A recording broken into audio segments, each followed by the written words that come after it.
isa na namang super typhoon ang paparating. Ililigtas ko ang mga tao. Tungkulin ko, protektahan sila.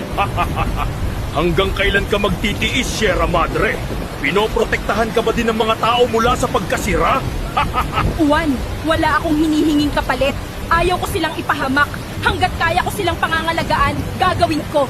Itik na hihibang ka na! Saluhin mo ang bagsik ng hangin ko! Titiisin ko hanggat makakaya ko.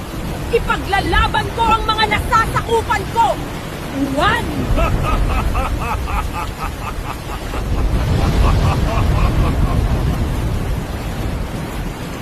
Tumigil ka na! Umalis ka na! Mawala ka na!